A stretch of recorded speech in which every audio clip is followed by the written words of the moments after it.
सुबह के 5 बजे थे। कमरे में अभी भी अंधेरा था। बस मेज पर जलता हुआ एक छोटा सा लैंप पूरे कमरे को रोशनी दे रहा था। साक्षी किताबों के ढेर के बीच बैठी थी। आंखें लाल थीं, लेकिन हाथ कांप नहीं रहे थे। आज उसकी जिंदगी का सबसे बड़ा दिन था। कॉम्पिटिटिव एग्जाम का रिजल्ट। मोबाइल बार बार देखती, फिर किताब पर नजर डाल लेती, जैसे पढ़ाई उसे संभाल रही हो। और उसी वक्त मोबाइल की स्क्रीन जली। आरव कॉलिंग। साक्षी ने कॉल नहीं उठाया क्योंकि वो जानती थी अगर उसने आवाज सुन ली तो खुद को संभाल नहीं पाएगी। साक्षी एक छोटे से कस्बे की लड़की थी। पिता प्राइवेट स्कूल में टीचर, माँ गृहिणी। घर में पैसे कम थे, लेकिन सपनों पर कोई कमी नहीं थी। साक्षी पढ़ाई में हमेशा अव्वल रही। उसका सपना था सरकारी अफसर बनना। उसके पिता अक्सर कहते, बेटी पढ़ाई वो ताकत है जो हालात बदल देती है।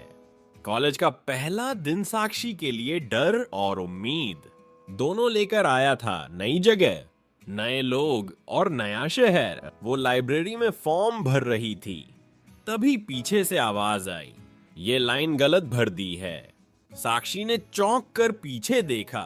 सामने खड़ा था आरव। सादा कपड़े, शांत चेहरा और आंखों में आत्मविश्वास। धन्यवाद, साक्षी ने धीमे से कहा। पहला दिन है। आरव मुस्कुराया। हाँ, घबराओ मत, यहाँ सबसे ज्यादा डर पहले ही दिन लगता है। साक्षी हल्का सा मुस्कुराई। आरव उसी कॉलेज का सीनियर था, पढ़ाई में तेज लेकिन दिखावे से दूर। धीरे धीरे लाइब्रेरी, कैंटीन और नोट्स के बहाने दोस्ती गहरी होती गई। साक्षी सपनों की बात करती, आरव जिंदगी की सच्चाई की। इतना बड़ा सपना डराता नहीं? आरव ने पूछा। डराता है, साक्षी बोली, लेकिन उससे ज्यादा गरीबी डराती है। कॉलेज के दूसरे साल दोस्ती प्यार में बदल चुकी थी। एक शाम कॉलेज की छत पर शहर की लाइट्स देखते हुए आरव ने कहा, साक्षी अगर कभी मुझे और तुम्हारे सपनों में किसी एक को चुनना पड़े तो तुम क्या करोगी? साक्षी चुप हो गई। काफी देर बाद बोली, मैं सपने चुनूंगी, क्योंकि अगर मैं टूट गई तो हमारा प्यार भी टूट जाएगा। आरव मुस्कुराया। तभी तो तुमसे प्यार हो गया। कॉलेज खत्म होते ही रास्ते अलग होने लगे। साक्षी ने कॉम्पिटिटिव एग्जाम की तैयारी शुरू की। आरव को एक मल्टीनेशनल कंपनी में नौकरी मिल गई। मैं तुम्हारे साथ रहना चाहता हूँ, आरव ने कहा, लेकिन अभी नहीं। साक्षी ने आंखें झुकाकर जवाब दिया। शुरुआत में रोज बातें होती थीं, फिर सिर्फ रात को, फिर सिर्फ कभी कभी। साक्षी दिन रात पढ़ती, लेकिन जब थक जाती तो आरव की आवाज याद आती। एक दिन आरव ने कहा, मेरे घर वाले मेरी शादी की बात कर रहे हैं। साक्षी का दिल बैठ गया। और तुम? मैं इंतजार कर सकता हूँ, लेकिन ज्यादा नहीं। उस रात साक्षी ने बहुत रोया। पहली बार उसे अपने सपनों से नफरत हुई। कुछ दिन बाद साक्षी ने खुद कॉल किया। आरव, हाँ तुम शादी कर लो क्या? अगर मेरे कारण तुम रुक गए तो मैं खुद को कभी माफ नहीं कर पाऊंगी।